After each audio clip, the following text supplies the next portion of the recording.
morning, Mike. This week, Cincinnati they could be without three of their starting offensive linemen because of injuries. Rookie at quarterback. How much is this maybe with a week of practice and this team and opponent a chance maybe for your defense to improve in some areas? Yeah, I would hope that would be the case. That's what we're trying to do every week, Teresa. Regardless of who's on the other side. We can't worry about their injuries. We have to focus on, taking care of the Titans and dealing with our own, issues as they work through the week, getting guys back, trying to get them healthy, improving, all those types of things. And then obviously getting ready for an opponent that's skilled, that's played, 6 one-score games. They've been, in every game they got off to a fantastic start against the Colts and scoring a bunch of points. John? Hey, Mike. I think it's been 16 regular season games for Ryan Tannehill now. And of course, the incredible numbers that he's put up, given that he was initially brought here to be a backup, is there anything that qualifies to you as maybe a pleasant surprise that he has put up the kind of numbers that he has in that time? Just trying to get ready to beat the Bengals. I haven't really given him much thought about, pleasant surprise. I think that he's our starting quarterback, and we got a lot of confidence in him, a lot of trust, and he's one of those guys that continues to improve and try to get better, and continue to work within the offense. One more for you on the wide receiver front, or on the receiver front anyway. Two of your guys, AJ and Jonnu, always put up good yards after the catch numbers. Aside from what they do after the catch, is there anything they do, kind of before the catch that might help explain those kind of numbers? I think that they just have really good play strength. They're strong players. I think that they have a skill set that they're powerful players that they can run. They're good with contact. Usually it's hard to bring those guys down when they're on the move. Thanks. Jim? Mike, what is the practice week like after a loss compared to after a win, or at least what do you hope it's like? I hope it would be the same thing. Focus on first and second down, ball disruption, ball security, individual. That's what you try to do each and every week after a win or a loss. You try to make the corrections and continue to try to get better and figure out who you're going to have for the game, and what you need to stop on the other side of the ball. And I want to ask you one about Clowney and Beasley as well. It seemed like they showed up maybe more than in previous weeks as far as making some plays here and there. Do you like the progress that each of those guys is making as they get close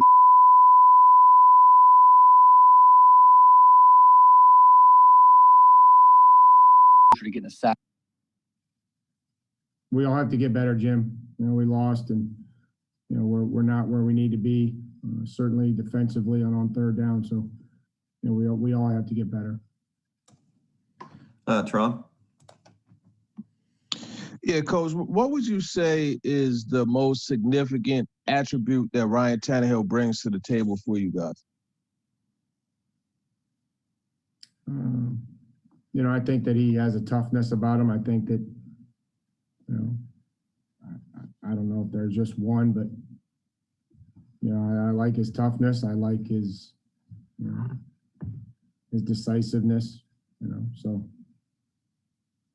And then what would you say is the biggest reason why there's such a trust in him when things get tough? There's such a trust that he's going to lead you guys back to, a win. I think we've proven that we could do that. We've done that. I think that's how you build trust, is by, repeated experiences, of having some faith and some confidence in what you're trying to do. Paul? Mike, a lot of anticipation for Adoree's return. Any concern that your defense, particularly third down defense, thinks that once he's back on the field, he might be a cure-all and the guy that's going to come in and fix things? Do you have to guard against that? I hope not. That's, I don't know if any of us are smart enough to think that way. I just, one guy is not going to make a difference. He's going to help it. I'd like to get everybody back that we could possibly get back. And see where Adoree is this week, So, we'll practice and see how he feels and see how he responds. You feel like the corners offer a lot of free releases, and how do free releases kind of fit with your overall desire not to give up chunk plays, which is something the defense has done well since you've been around? Well, there's a lot of different techniques and a lot of different coverages that you can play. Some would allow for, disruption at the line, and, sometimes you'll press and sometimes you'll play off. And, so we're going to try to continue to mix coverages and see how that does. And obviously to not give up big plays in this league is going to help you, but, I think that there's always a time that you have to challenge and compete and be able to, be disruptive. And again, we started to get our hands on some footballs the other day, which was positive. So hopefully we can continue down that direction. Terry? Mike, Kevin Byard's always been kind of a ball hawk safety, a guy that gets a lot of hands on a lot of footballs, makes interceptions. Do you find that maybe teams are starting to throw away from him when they can this year? I think he only has like one pick. If you can throw away from the middle of the field safety, Terry, let me know how. I guess just pick one side. Just don't throw it down the middle. I don't know. I've never really thought of it like that or looked at it like that. I just trying to coach where the guys are, what they do. Kevin's a lot of different places. So, I'm not, sometimes he's in the middle, sometimes he's down. So, he's at different places at different times. Jared? Yeah, Mike, on the corners front, when you're playing without your speed guys at the corner position, how does that change how you coach the whole defense, especially going up against the receivers you guys have gone up against the last couple of weeks and the caliber of receivers that you're going to go up against this week? Yeah, they're very good skill players. Boyd is a player that, I've really known since college. We looked at him coming out in the Pittsburgh area, and he's really developed into a really, really good pro, really good receiver, versatility. They've got good size with Green, Higgins. So I think that, as far as, our cornerbacks, we're trying to get prepared for this week's opponent, not the Steelers anymore, or not where we were against the Bills, but focused on these guys and what they bring and their, how they play down the field. They're physical, they're big targets. Higgins is certainly developing into somebody that the quarterback likes down the field, and we know what A.J. Green can do. But does the speed of those receivers, does that change kind of how you can coach it when you don't have your speed guys out there? Well, I think everybody's speed is, what their play speed is different. I don't know.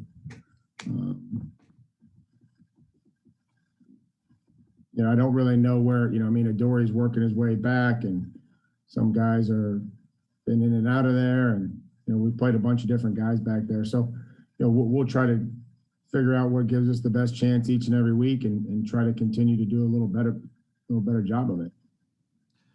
Buck? Hey, Coach, I know their record doesn't reflect it, but it looks like Zach Taylor's done a really good job making Burrow comfortable and kind of doing things that he has done well since college. What kind of stands out about how they're playing, and particularly the quarterback?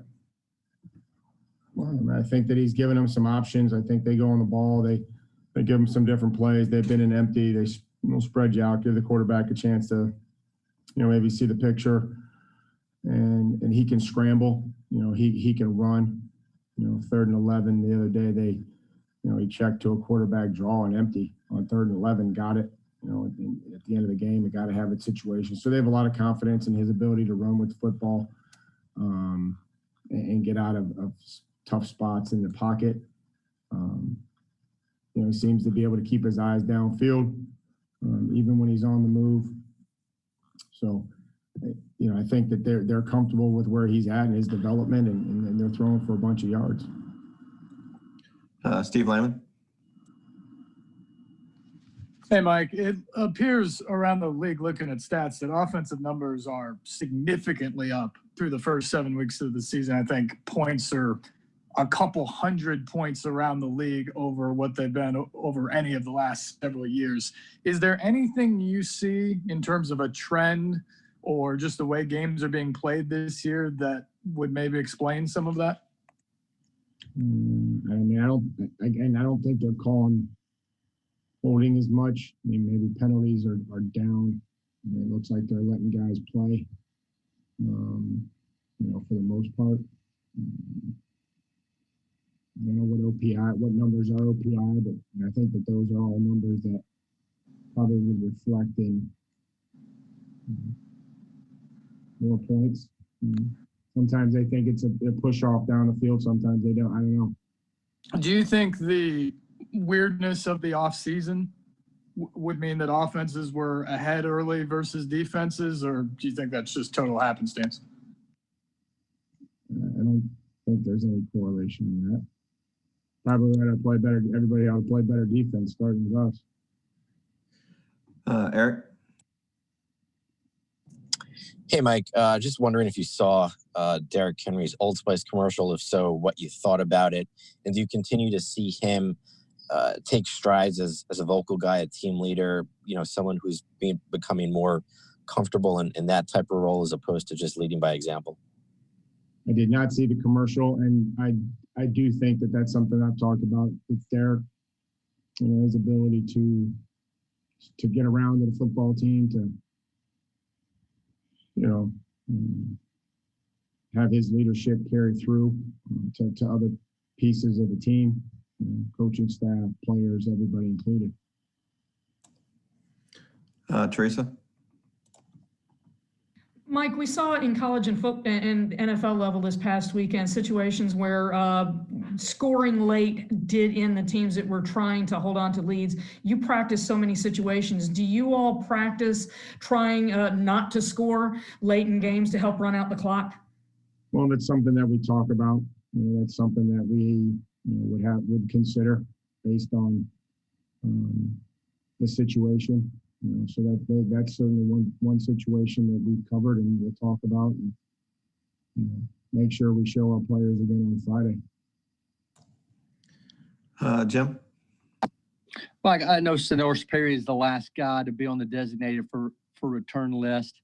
What do you look for on guys in practice to know when it's their time and when they're ready? And do you think you err on the side of caution maybe to protect the guys because of your past as a player?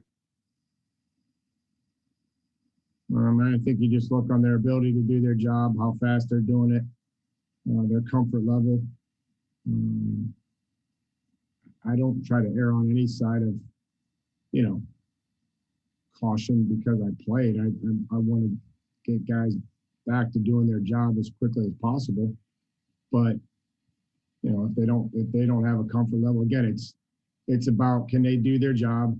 Can they protect themselves out there on the field, and can they potentially make it worse? And those are things that I try to talk about with the trainer as well as the player when making decisions. Thanks, Coach. Appreciate your time. Thanks, guys. Thanks, Mike.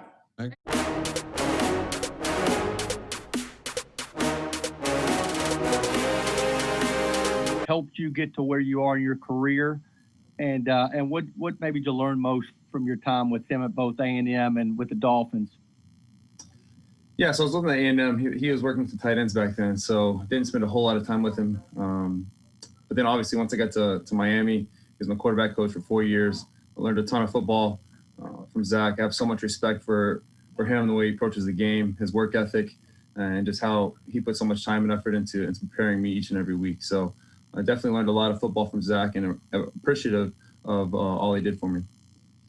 And one more from me. I mean, I asked Mike this as well, but what should a practice week look like after a loss, maybe compared to after a win, or at least what do you hope it looks like? Are guys more locked in? Do you think there's a difference there between winning and losing after the game?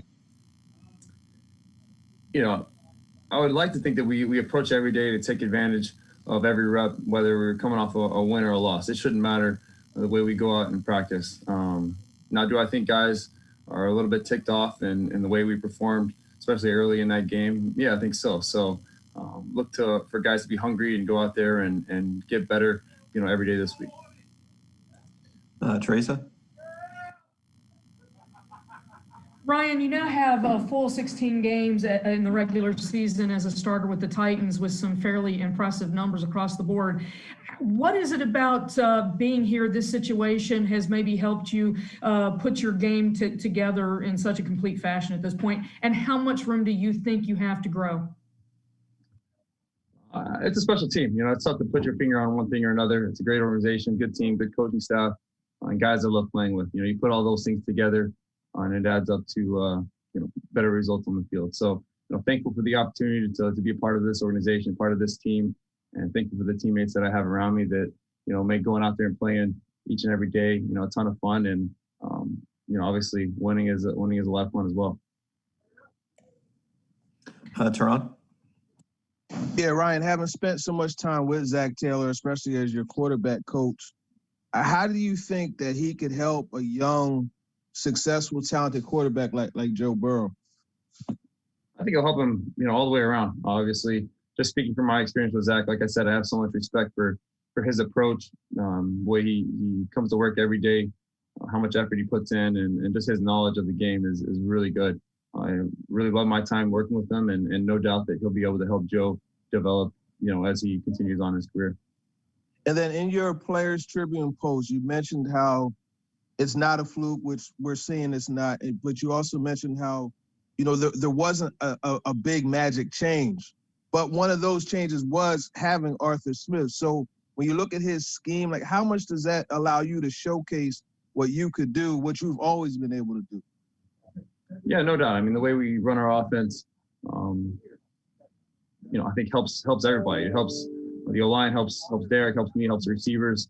I think obviously it all works together, right? So definitely thankful to be a part of this scheme. I love working with Arthur.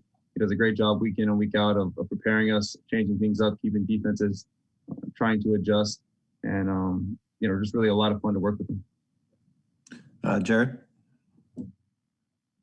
Yeah, Ryan, Mike has said throughout his course as coach of the Titans, the best teams in the NFL are the teams that get better throughout the course of the year. The offense is scoring a lot of points so far, but when you guys sit back in the meeting rooms and talk with Arthur, what is the one thing that you guys harp on you need to get better at as a team, as an offense?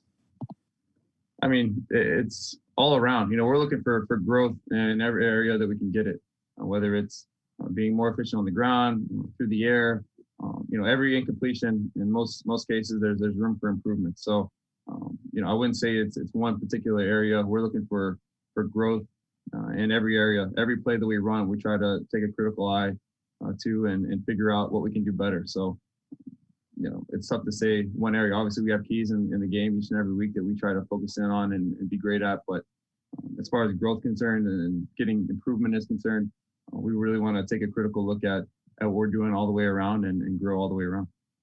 And then when you have a guy like AJ putting up the stats and the numbers that he puts up with the ball in his hands, how do you manage trying to force the ball to AJ and get it to him with what he's capable of, but also making sure that you get the ball to the open guy on every pass play? Yeah, that's my goal. Obviously we'll try to dial things up for different guys and make sure we're spreading the ball around. But at the end of the day, I'm trying to look for our best matchup, our best opportunity, and throw to the open guy. So whether that's AJ or Corey or Khalif or Humphreys or Jonnu, really, I feel confident in all those guys out there, and we're really going to lean on all of them to make plays. Buck? Hey, Ryan, what are you seeing from Cincinnati's defense when you watch them? And it's been reported this morning that they're trading Carlos Dunlap away to the Seahawks. Does that change anything from your perspective or what they do defensively based on what you've seen? Yeah, I don't think that'll probably change a whole lot for them. You know, they do a lot. They give a lot of different looks to the O-line, to the quarterbacks, receivers. They're really moving guys all over the place and really try to keep you on your toes by showing so many different things, bringing pressure, rolling coverages, really just mixing it all up. So definitely gonna have to be clean with what we're seeing and make the proper and necessary adjustments to be in good situations. Steve Lyman? Ryan, you said that guys are sort of ticked off with the way you started the other day and are looking forward to practicing all week. Is there a sense, too, that you guys are just kind of chomping at the bit to get back on the field and get that taste out of your mouth in a game? Yeah, losing sucks. It's been a while since we tasted defeat, and it doesn't taste good. I promise you that. So I think guys, like I said, are hungry to get out there, prepare, starting with today and a Wednesday practice, taking advantage of every rep, and then when Sunday rolls around, be ready to go and put our best foot forward. And then on just a little bit of a different note, the numbers around the league offensively, whether it's conversions, points, touchdowns, they're significantly up over a several-year trend this season than they've been for 6-7 years. Is there anything you see in how the game is being played or what offenses are doing or what defenses are doing that maybe would explain that somewhat through 7 weeks? Honestly, I don't really know. I know there's been some talk about the holding calls, but then, last week we got a couple of them. Week before that, we got a couple of them. So I don't know. I'll let you guys try to figure that out. I'm just going to go try to figure out how to score more points. John Glennon? Hey, Ryan, along the lines of what Teresa asked you earlier about, being here for a full regular season now as a starter, I wonder if you could just maybe contrast, looking back, your thoughts and maybe the questions running through your mind when you knew you were going to move and got traded, as opposed to sort of, I assume, the kind of the comfort level that you have found since. Yeah, it's been a growing year and a half, from being traded here as a backup, starting the season off as a backup, getting opportunity, kind of jumping into that role, trying not to look back and just growing and learning. I feel like we've taken some good strides on offense from over the course of the off season and what we've done so far this year. Some changes we've made have paid off in big ways for us. So we're just constantly trying to look to evolve and keep pressure on the defense. So personally, it's not really a time to reflect too much. It's time to get ready and try to go win a game in Cincinnati. Sure. One more on receivers for you. AJ and Jonnu, two guys that have put up a lot of yards after catch over the last couple seasons. What do you think goes into not only after catching the ball, but what before catching the ball goes into maybe yards after a catch? Yeah, creating separation is huge. Obviously, being able to have a little bit of separation, an accurate throw, to be able to hit them on the run and keep them in stride. And then obviously those guys are extremely talented and can do big things once they have the ball in their hand. So yeah, I think it starts with creating separation by them, and then a good throw by the quarterback, and that'll give the opportunity to get those yards after catch. Thanks. Paul? Ryan, is it picking up on that creating separation? Is it often easier to create that separation if you're on press coverage? Do you look up and like to see a corner up on your receiver because he can beat him right there and then and move into open space? At times, yeah, no doubt. At times, we like press coverage. There's certain combinations and routes that we love versus press coverage, and then there's certain routes and combinations we like versus off. So really just trying to keep those in balance and hopefully you dial them up and hit them right. Thanks. Kayla? Hey, Ryan. Coach Vrabel mentioned the toughness. That's one of his favorite parts about you as a quarterback. Has that been something that has developed for you since your time in Miami, or do you say that's always been a part of your game? I think that's always been a part of my game. I've taken pride in it, going back to middle school. Just always getting up and trying to stand in the pocket and make tough throws with guys in my face. So obviously you get better as time goes on, but definitely took pride in that going back to my early days playing football. I also wanted to ask you really quickly. You guys have enjoyed a good stretch at home with your games. You guys are going back on the road. Is that kind of nice to switch things up a little bit at this point? I know you guys enjoy being at home, but just for the team aspect of it. Yeah, it'll be a good change for us. I think we love playing at home. It'll be nice to come back whenever that is. But everyone knows, half of your games are on the road every year. So these are big games for us, and to be able to win on the road is huge. Last two, Terry. Ryan, what's it been like being able to kind of incorporate Derek more into the passing game and keeping him on the field in the 2-minute situations more this year? Yeah, I think it's been good for us. Obviously, Derek's shown some good things in the passing game. Made a big play for us at the end of Houston in overtime, and some other plays as well. So I think his confidence is growing, our confidence in Derek is growing in the passing game, and it only helps us, keep things honest and makes us more dangerous with Derek on the field. Eric? Hey, Ryan, just going back to that Players Tribune story that you wrote, what prompted you to write that in the first place? You obviously had a really interesting story to tell, but why sit down and write it? Why now? What kind of gave you the idea? And I guess, was it difficult to find time in your busy schedule to write what was, a pretty long article? Yeah, I think they approached me about that a while back, like going back to summer, and really, it's tough to find time to do it. So it really kind of got pushed off, and I knew it was something I wanted to take part in, but just took a little time to put it together and get it out. So it just kind of worked out to be able to get it out during our bye week. All right, thanks, Ryan. Appreciate it. Thank you.